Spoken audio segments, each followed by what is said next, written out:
Saint-Véran dans le Queyras, vous connaissez ? Situé à 2040 mètres d'altitude, c'est l'un des plus hauts villages d'Europe. Pourtant, malgré sa situation inhospitalière, ce village ne date pas d'hier. Ce village, au départ, s'appelait Marie-Madeleine. La légende nous raconte que c'est à l'issue d'un combat épique entre un ermite, canonisé par la suite, et un dragon cruel, que le village a hérité du nom de Saint-Véran. Dès qu'on entend cette légende, on sait pourquoi il s'appelle Saint-Véran, on sait pourquoi l'église est placée à cet endroit ici, donc on sait plein de choses grâce à cette légende. Découvrez comment cette histoire a superbement traversé les siècles jusqu'à aujourd'hui. Il faut que ça continue pour qu'on appelle toujours ce village Saint-Véran et qu'on sache où est placée l'église grâce au dragon.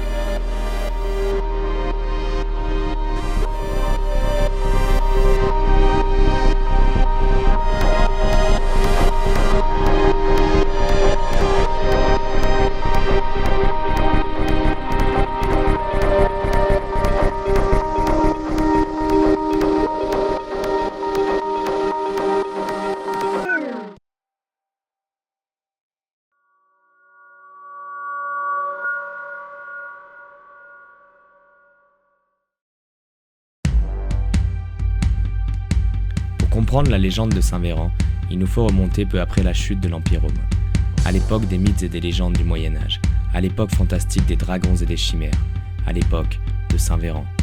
Déjà, au départ, il vivait dans une grotte, assez pauvrement. Il serait né pas très loin de Fontaine, à 1,5 km ou 2 km de Fontaine de Vaucluse.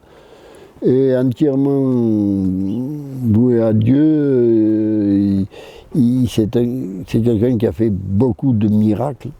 Alors en fait, ce qui est dit, c'est que Saint-Véran, il était issu d'une famille qui était riche, mais il avait fait un peu vœu de pauvreté et donc en fait, il aimait soigner les pauvres et les nécessiteux. Avant d'être ordonné évêque de Cavaillon, Véran entreprit un pèlerinage à pied, de Fontaine de Vaucluse jusqu'à Rome, en passant par les Alpes, où l'on compte encore dans les chaumières son voyage et ses miracles. Quand il a décidé de partir à Rome pour voir le tombeau de Saint-Pierre, il s'est fait attaquer vers le col de Montgenèvre, mais en passant déjà en Brun, à l'époque, il n'y avait pas les voitures comme aujourd'hui, il s'est fait attaquer au passage vers le col de Montgenèvre par une équipe de voyous, et celui qui avait le poignard a fondu dans ses mains, et il est resté paralysé de son bras. En voyant qu'il avait affaire, et les autres aussi, à plus fort qu'eux, eh ben, ils se sont agenouillés et ma foi, tout s'était bien terminé. Le gars a retrouvé la mobilité de son bras. Voilà. Et en arrivant, alors il a fait des miracles tout le long descendant. Il a guéri des malades, des aveugles qui ont retrouvé la vue, etc. etc. Et il a dû découvrir ces beaux paysages verdoyants, comme on voit aujourd'hui. Et il a certainement envoyé des gens qui étaient dans le besoin dans la région de Cavaillon se réfugier ici, ou des gens qui étaient malades, peut-être que c'est des épidémies de peste ou des années de grande famine, de grande sécheresse, donc où il a envoyé les gens se réfugier dans les Alpes. Et ma foi, à Rome, ce qu'on appelait à l'époque la Confession de Saint-Pierre, il est allé pour voir le tombeau de Saint-Pierre, voyant cette personne, je dirais presque, qui ressemblait plus à un mendiant qu'à un saint. Le gardien a eu l'air de lui refuser et aux grandes dames, il s'est agenouillé, demandé grâce à Dieu et le tombeau s'est ouvert, il aurait même, paraît-il, vu Saint-Pierre.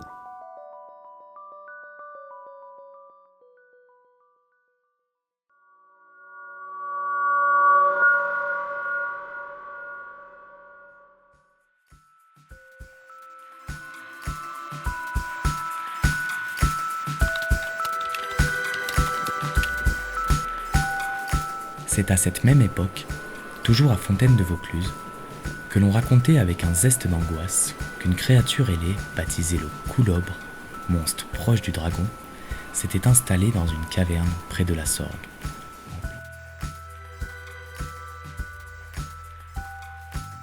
Il avait des écailles, il était tout blanc, avec du noir, et il avait des cornes sur son museau. Et il a des très grandes dents. Et des cornes sur la tête. Et ses yeux, ils sont très grands comme ça. Ils brûlaient leur maison, ils mangeaient des personnes. Et quand il le brûlait, la chaleur elle revenait sur lui. Et du coup, il pourrait résister à une chaleur très intense. Il y avait pour lors en ces quartiers-là un dragon d'une prodigieuse grandeur, vivant dans une caverne des rochers du Vaucluse.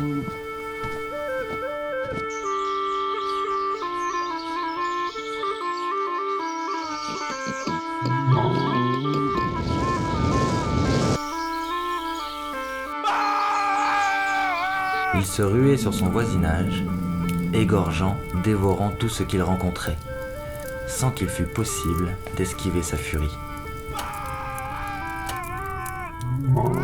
Les gens ne sachant plus que faire de ce dragon qui ravageait les troupeaux et qui faisait des dégâts, les gens en avaient une peur terrible. Ils repoussaient les flèches à l'époque, tout ça, et ne sachant plus, et sachant qu'il avait fait des miracles, sont allés le voir. Il est allé décontracté devant la grotte qui se trouvait pas loin de la sienne. Les gens mouraient de peur.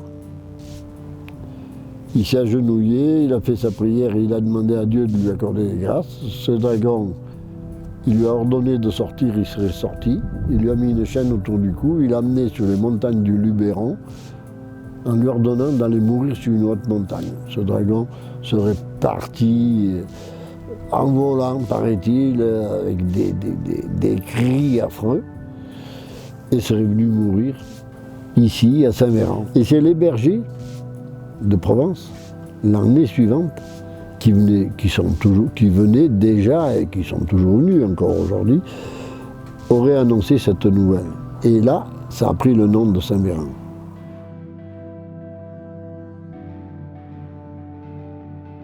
Et en fait, c'était un dragon qui brûlait toutes les maisons de Cavaillon. Et puis, à un moment, un évêque qui s'appelait Véran, il est arrivé, il a pris une arbalète assez grande, très grosse, il l'a mis sur une haute maison pour bien viser. Et il a pris une flèche environ cette taille. Il est allé sur le toit, il avait des grandes flèches et il les avait tirées dans l'aile. L'aile s'est arrachée. Après, il n'arrivait plus à voler, il est parti un peu plus loin. Et le dragon, il en avait marre, du coup, il s'est enfui. Et sur le chemin, il avait trop mal, il s'est arrêté de s'endormir et il souffrait, du coup, il est mort. Le dragon s'est écrasé, pas écrasé, mais il est tombé. Sur l'église, en bas de l'église, et on l'a enterré là-bas, et c'est pour ça qu'il y a l'église. Et après, l'évêque, comme il s'appelait Véran, on a appelé ce village Saint-Véran. Est-ce que vous saviez comment il s'appelait avant de s'appeler Saint-Véran, ce village ? Non. Alors, a priori, le village, il n'avait pas de nom, en fait. Il y avait certainement des peuples qui venaient de façon saisonnière. Et en fait, c'est pas des disciples, mais des gens qui étaient de la région de Cavaillon, qui sont venus évangéliser cette région et qui donc ont donné nom au village, le nom de leur saint patron, en fait, qui était Saint-Véran. La seconde personne qui était aussi la patronne du village était Sainte Marie-Madeleine. Donc en fait ce village a toujours porté le nom de Saint-Véran, et on a toujours célébré Sainte Marie-Madeleine. Il n'y a que pendant la Révolution où les noms de saints étaient interdits, et donc là le village s'appelait Blanchefroide. Certainement à cause de sa situation et de son isolement et de sa froideur, puisqu'il est très haut en altitude. Voilà.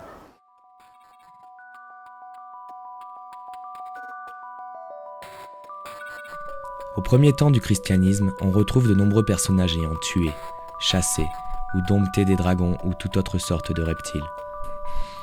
Parmi ces personnages, on peut citer Saint Georges, Saint Michel, Sainte Marthe et bien d'autres.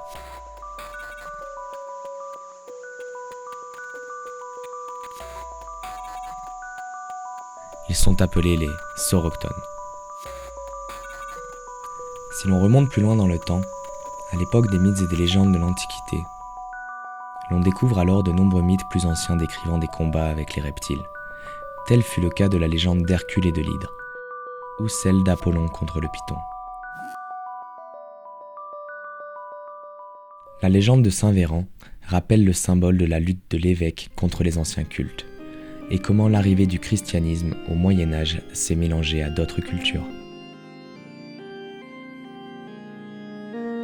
Je pense qu'en fait, peut-être que Saint Véran, justement, quand il a découvert, lors de son passage par le Mont-Genève, ces brigands, s'est rendu compte que les Alpes étaient peut-être peuplées par des contrées qui n'étaient pas, justement, évangélisées, et qu'il a dû envoyer de ses disciples pour justement apporter la bonne parole dans ces pays et faire que les gens se comportent en bons chrétiens. Je ne vois pas autrement, parce que c'était quand même une région qui était pauvre, qui était très difficile d'accès, puisque le Queyras, quand même, il faut franchir les gorges du Guil.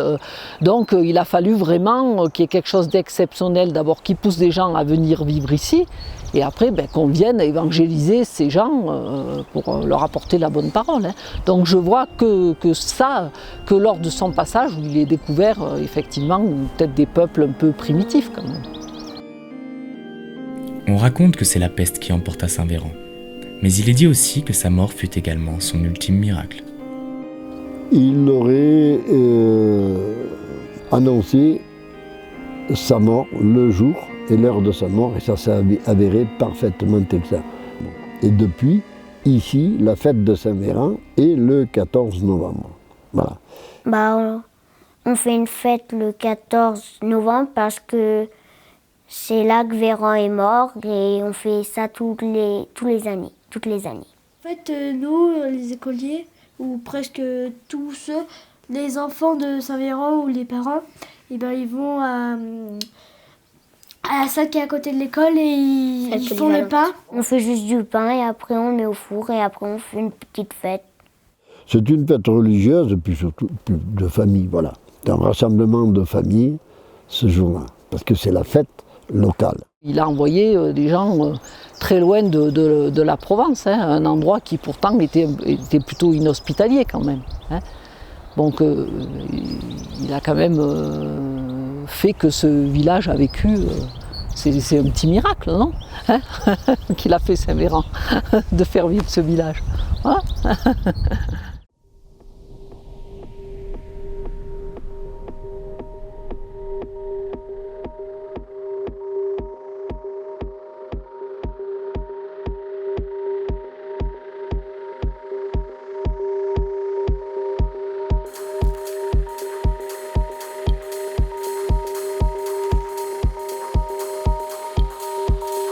On peut retrouver dans l'église de Saint Véran des vestiges d'un temple plus ancien. L'église de l'époque, en 500 et quelques, a été reconstruite plusieurs fois. On ne sait pas exactement le village, on sait qu'il avait brûlé en 1525. Donc...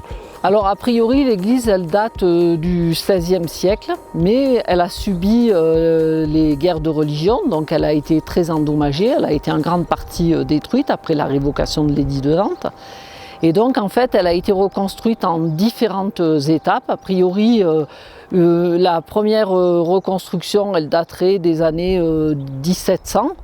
Et ensuite, dans les années 1800, les prêtres qui se sont succédés ont fait rajouter le rétable, le clocher, et donc elle a subi des modifications au fur et à mesure du temps.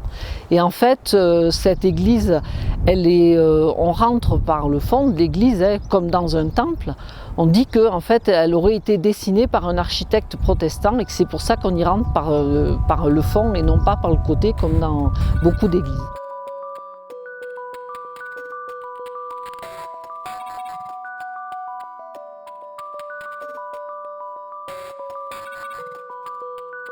C'est un peu comme ce gros bénitier qui est en serpentine. Il y a des tas de trucs, de traces, de sculptures dans la pierre qu'on n'arrive pas tellement à déterminer. On ne sait pas d'où ça vient. A priori, ça vient de la première église qu'il y avait. Et par contre, c'est vrai qu'on retrouve ces motifs et ces sculptures comme les lions, aussi bien à Guillestre qu'à Embrun, à Briès et à Valouise. Donc a priori, c'est quelque chose qui est sur le diocèse.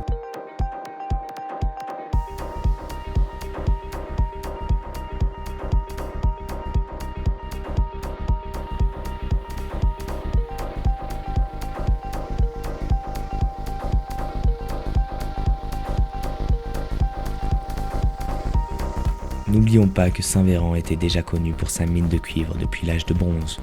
Et ça, c'est une autre histoire.